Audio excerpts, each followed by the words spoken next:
It's more. He's so fast. I think it's more. Yeah, he's so fast. So fast. Yeah, you can see on the TV, you know? Unbelievable. People have likened Salah to Messi in recent weeks. Sorry? A few people have likened Salah to Messi in recent weeks. Mo Salah to Messi. I just want to know your thoughts on that. A lot of respect of Salah, a lot of respect. But like I respect a lot, I help him to tell him, so try to avoid to be compared with the other guy, please. Take question in Spanish, please. Hola, Pep. Abans d'atacar el City històricament, com deia... صلاح لاعب سريع جدا يتحول بسرعة إلى الهجوم ونعرفه جيدا. في المباراة الأولى في ليفربول عانينا في الشوط الأول لكننا سيطرنا على الثاني ونعتقد أن هذا سيكون سيناريو المباراة المقبلة أمامهم كذلك.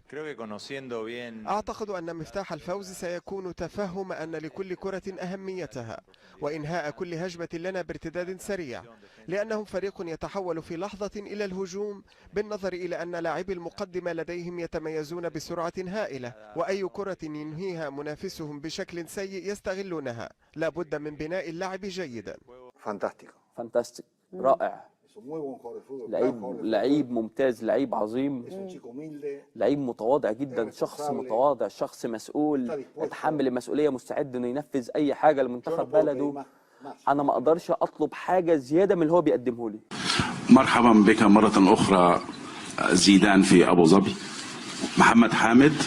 Le dan las gracias y la bienvenida a Zinedine Zidane, a Emiratos Árabes Unidos. أعلم أن هذا السؤال قد لا تكون له علاقة بنهائي الغد. De un medio local, de un periódico llamado Etihad.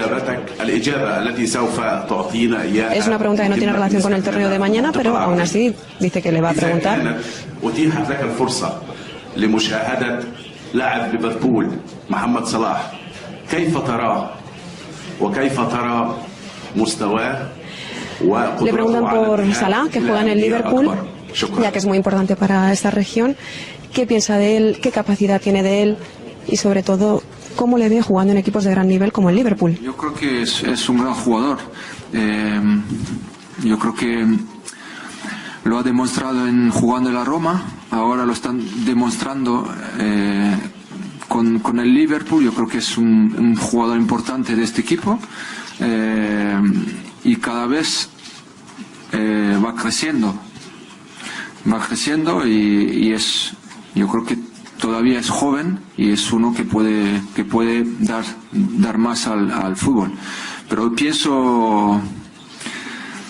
no se habla mucho de los jugadores, pero me pregunta si es un jugador que aprecio mucho.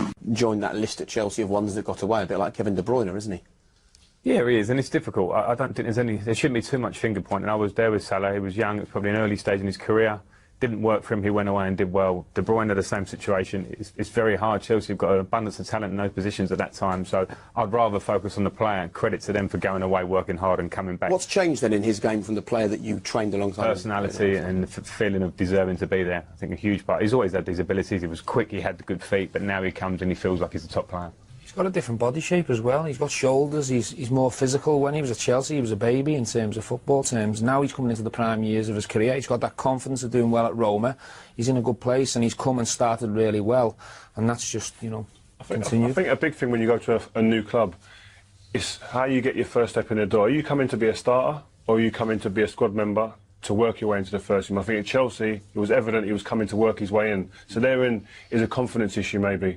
And he seems, from what the guys have said about him, he's not one who to be out there with all the bravado. He's quite a laid-back character. He's come to Liverpool as a starter, and you're seeing the benefits in his performance. And he's risen to the challenge of arriving at a big club. He's been at big clubs before, but at a big club with a big price on his head as well, and he seems to have just almost accepted that, doesn't he? Yeah, but with real humility. You just see it. I think his nature, from knowing him and seeing how he reacts. I like seeing players who score week in, week out, and he's not doing interviews after the game. Maybe he's a bit shy, but I like the humility in him as well. Is he quiet?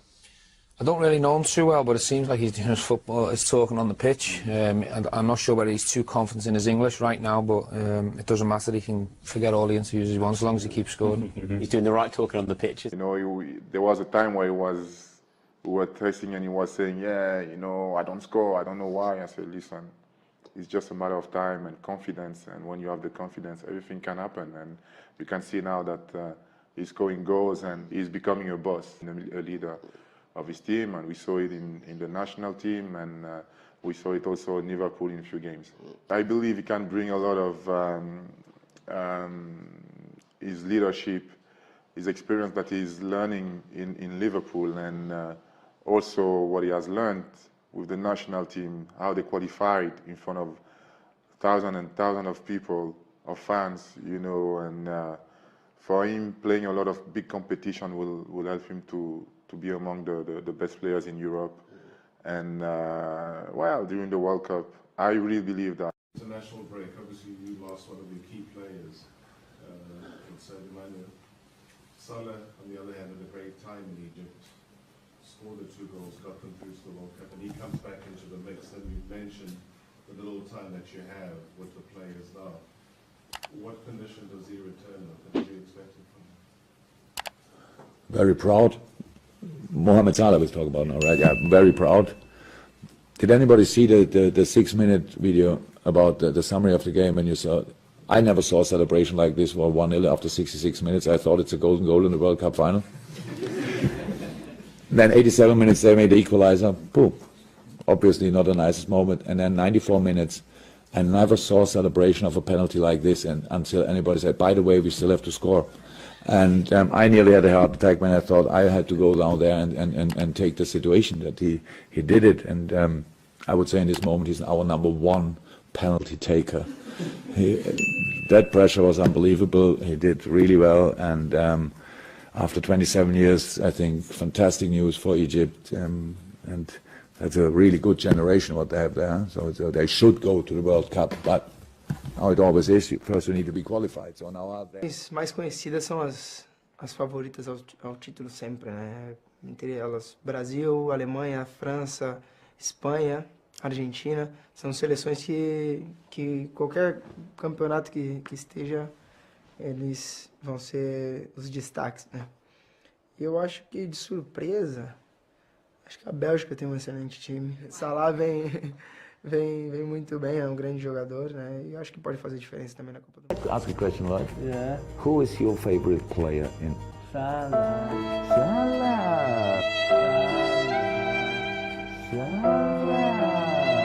Oh,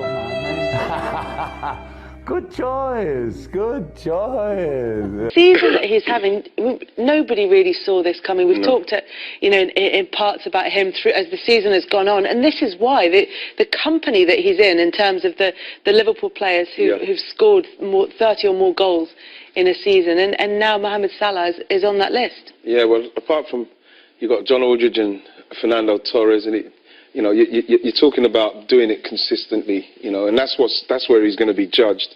Those players on that list have done it consistently, whether it's there or in other clubs, and that's what Mo now has to do. And when you consider the amount of goals he's got and the chances he's missed, I think that what's happened is he was going on to say, like you said there, Kels, he's closer to the goal.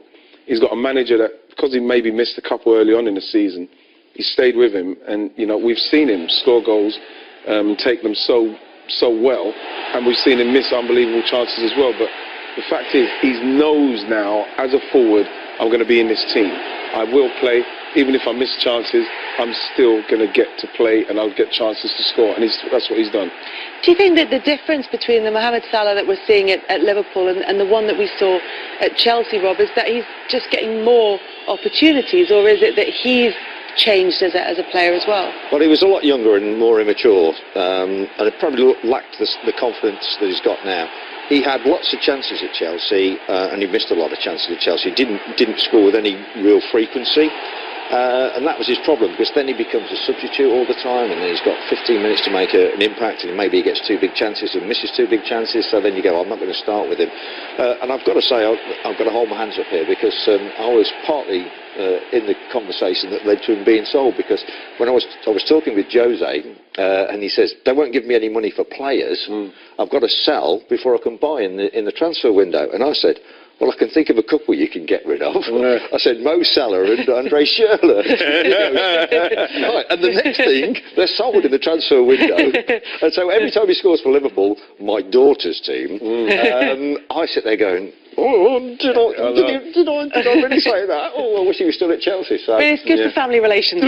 She loves it. Yeah, exactly. I mean, do you see a difference in him as a player? I mean, it seems. I mean, you've both mentioned it, the fact that he does miss chances, and everybody misses some chances, but the goals that we've seen, a couple. But it does seem that he's just getting so many opportunities. But this is what's happened, and we saw at Roma, you know, he had opportunities because he was playing, and they had faith in him, and he stayed on the pitch. So if you miss a chance early, and back when we played, it was a natural thing for a forward. You miss a couple because that's what you do. You're there to score, of course, but you're going to miss some. But what I found what's happened in recent times is that players are getting taken off, forwards are getting taken off at 60 minutes, and what you want is you want to be able to play through those times, so as then you can, when defenders are tiring and chances are coming, you're able to be on the pitch to take the chances. But what's happened with Mo Salah, what obviously didn't happen with him at Chelsea, he didn't stay on the pitch long enough to get past these missing the chances phase, because once he comes off the pitch,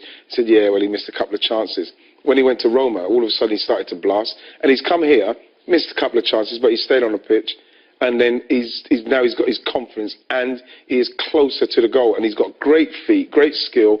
You know, we saw it with with the last goal there when he's coming from the left. He's taking people on. He's getting the luck. He's getting the breaks as well, and he's finishing really well. The consistent thing has always been he gets in positions where he can score goals. He's always been on the end of chances all the way through his career. So he's got the pace and he's got the vision to see the chance.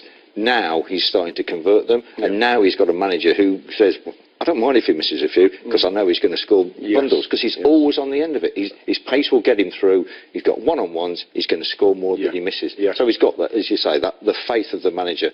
He's always had the pace to get in those positions. Now the manager's backing him, and he's rewarding the boss for the confidence. Absolutely.